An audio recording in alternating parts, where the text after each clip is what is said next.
Okay, now the thing that you have to remember when you're dealing with this foot, just like your foot, it fits inside a shoe, right? Okay, this is the real foot. What we're going to look at more closely here as we go on, the details of it, the whole thing.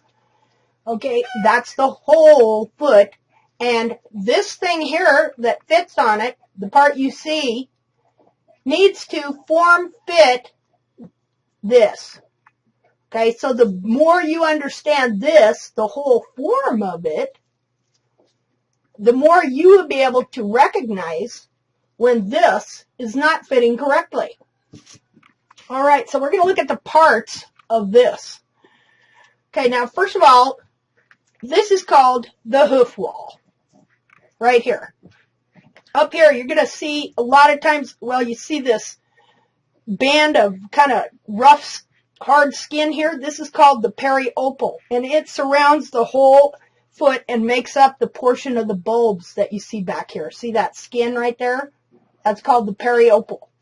And it attaches the foot to the leg. Right here. See, I can come up here to the hairline and I can feel it dip in right there.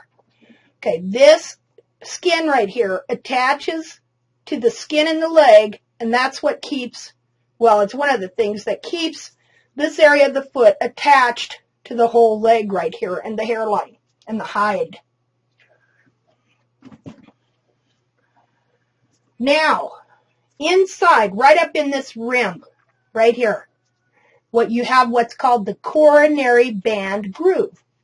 Now you remember, I told you this is the coronary band. See this band going around here? All the way back here? Okay, you notice how it has a certain shape. It's rounded. See if I can get that in there so you can see it. See how it's rounded? Now this one has shrunk a little and dried out, but it's rounded, it's plump, it's full, it's like a half circle or a quarter of a circle or something like that in shape. But now here is what you call your coronary band groove, and that coronary band lays in here, and it should lay in here. This should protect it, and it shouldn't be molested in there. See, and this is supposed to form fit. Where are we at here? This is supposed to form fit around that coronary band. And then from here, the coronary band feeds what are called horn tubules, which are the size of a hair, like so. And in fact, the hoof capsule is composed of many hairs.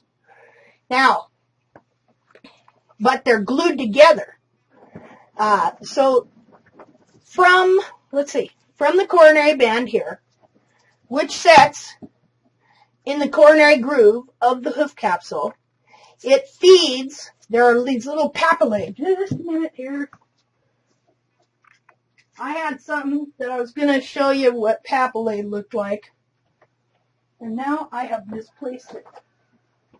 Just a second. I hate it when I lose stuff. Well, we'll go back to that in a minute. These little papillae are little things like this, and they feed into, like, say this is your horn tubule, okay, but it's long. Well, here, I got something like a straw, but it's the size of a hair, okay? And so, you know that the top of the straw is seemingly hollow.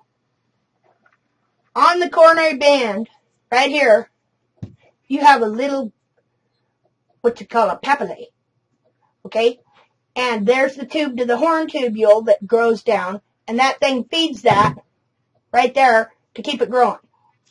Okay, so, and it grows down in the shape and from this coronary band here, which lays in the coronary band groove, right around the top of the hoof here. Now, it's attached to the wall. See these? These are called lamina leaves. Okay, and they intertwine with these, okay, I'll tell you what it is. This is called sensitive lamina because it has feeling. This is called insensitive lamina, and they connect like that. Okay, but it's a lot more complicated, but we're not going to get into the nitty-gritty details of that. That's stuff you can research on your own. Okay, now, just like this has little papillae, little fingers that feed into straws that are horn tubules the size of a hair that sat on the house that Jack built.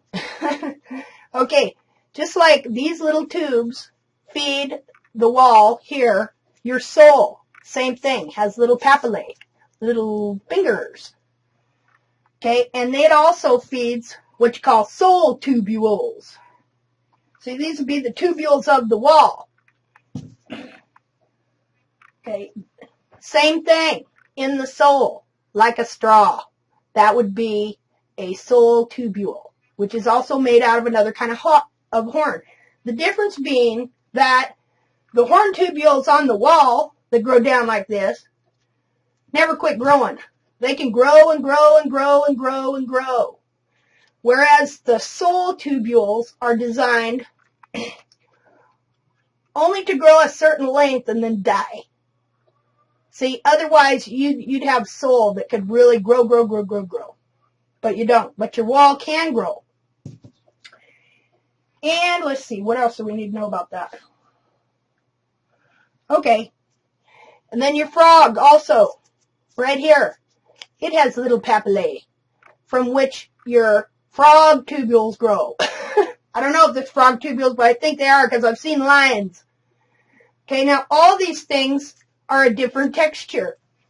Your wall is a different texture from your soul here, and your frog is a different texture from either the wall or the soul. All right. Now, where do we want to go from there? Okay, well, I'll show you this foot. Here you see where the bone is fitting in the foot, right? In the boot. But we know that ultimately these two things, though connected and having a very close relationship, that they are still distinctly individual. All right? And this would be the male, and this would be the female. Technically. And this is supposed to be the leader. Okay, now that'll probably make all you girls mad. Okay, but somebody's got to do it. Somebody's got to take the lead. Okay? So this foot here, it gives what the shape of the external foot is supposed to be. And this here should be following the lead, so to speak. Okay, so now they're not really male and female, but you know, why is it that in every kind of science you got male and female, positive and negative and all that other stuff? You know, when you look at a wall outlet, you know, the wall outlet is called the female and the plug-in is called the male. What is with that? It's the way men and women, it's the way we describe things, I guess. All right. Now I'm going to take a little break and think of what else I got to tell you here. Okay, so we're going to talk about this coronary band groove on the hoof capsule. That's right up here a little more because you really have to understand shapes and form, okay, and the structure of things. Now here I have the side of a piece of hoof.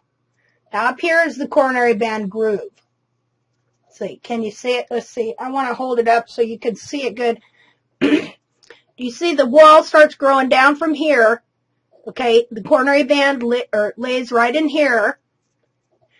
But notice the shape of it, how it's kind of curved so that the coronary band can fit into it. Like so. See that? Okay, now, as long as the walls on this hoof stay tight, let's see if I know this didn't come off this foot. But as long as the wall here stays tightly connected, okay, this is supposed to lay in here relaxed.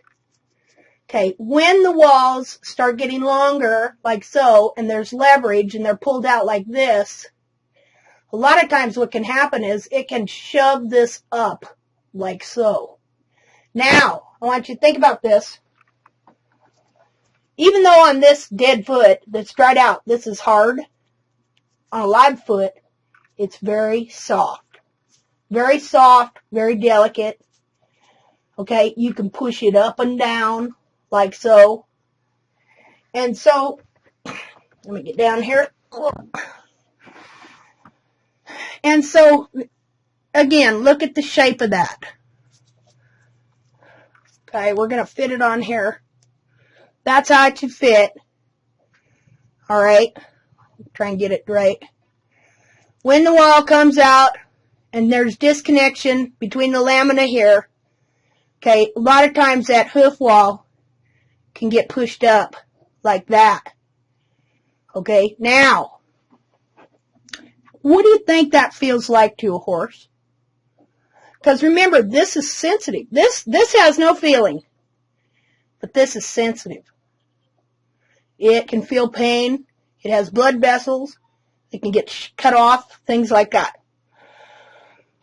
Okay, so notice the shape here. Look at this bottom part. Okay, this ain't soft. It's hard. And the top of this can be real sharp as well. Okay, so when this wall becomes displaced, when this wall becomes a little displaced like this and there's a loose fit in between here, this can start to get shoved up. Now, what prevents it from just boom, coming off like that is the fact that this Peri Opal skin here is very stretchable to a certain degree, and it's very tough. Okay, so it connects this right here to your foot right here. Alright? So that Peri Opal skin will just kind of bulge and bend up like so. A lot of times what you'll see is instead of a smooth line transitioning from the hide of the horse onto the wall here, you'll see bulges up here. And that can tell you, I'm going to show you some pictures.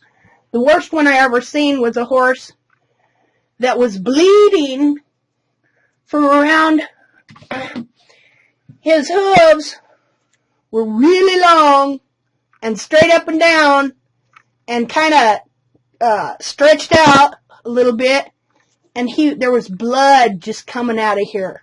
That's the worst I've ever seen.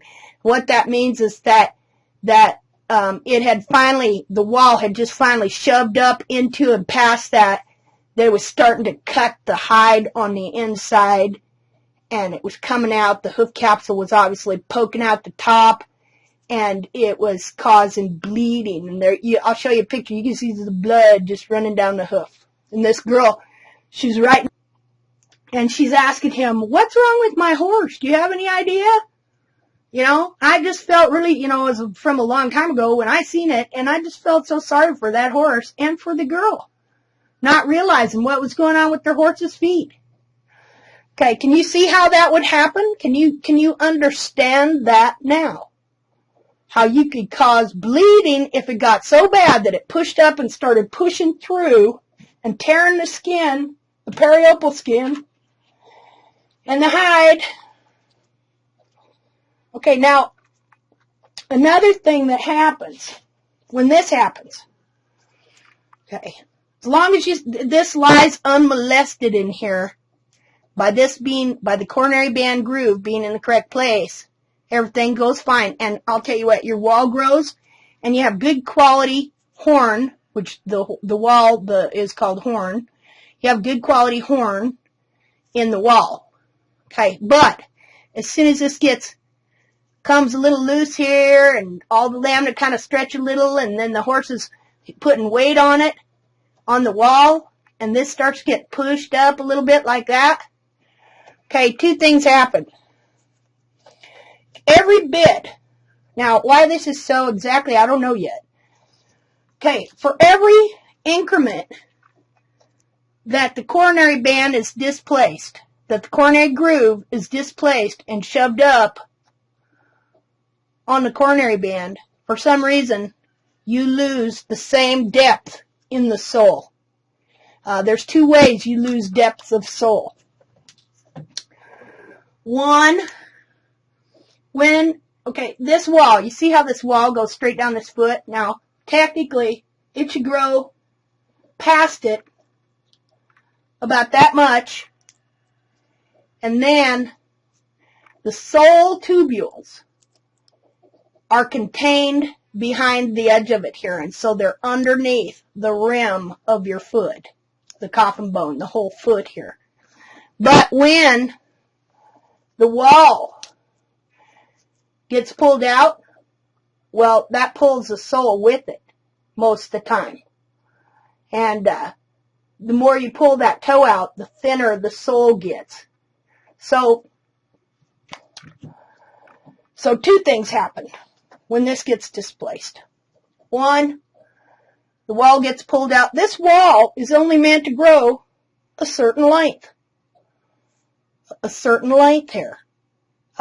It'll grow forever past the sole, but there is a certain length that it grows, which is combined with the sole underneath, right here, and the top of the coronary band right here. There is only a certain length this wall is to be correct.